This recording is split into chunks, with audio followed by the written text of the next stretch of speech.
ব্যাগের ভিতরে কারা রাখছে, কোথা থেকে আসছে জানি না।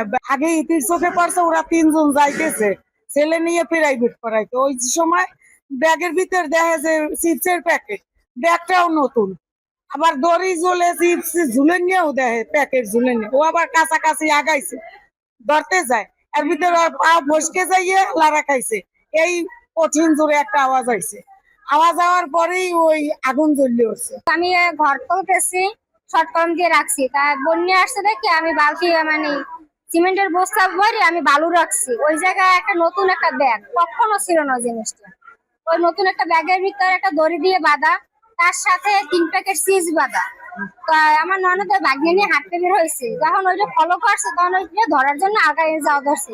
এর ভিতরে একটা ইডে বাইক যা ও বুড়াই পরে পরে দড়িতে যখন হাত লাগে তখন ওইটা বাষ্পই ওড়ে।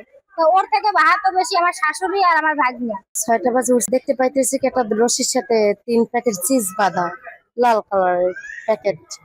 পরে বলতেছি মানে মনে মনে ভাবতেছি এরকম অলৌকিক ভাবে কে বাঁধলো এত সকাল সকাল।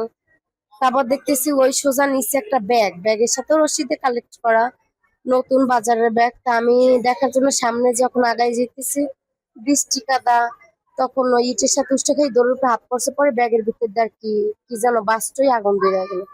পরে পার অবস্থা খারাপ, পরে আমি কষ্ট হয়েছে, কষ্ট হওয়ার পর আমি একটু প্রস্রাব করে দিছি, তারপর নদীর ভিতর লাফ দিলাম।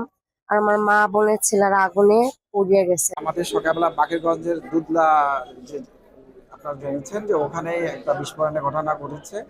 আমাদের ইউনিটরা সবাই গেছে আর আমরা আসছি রোগীকে দেখার জন্য জেলা এসপি মহোদয়ের পক্ষ থেকে।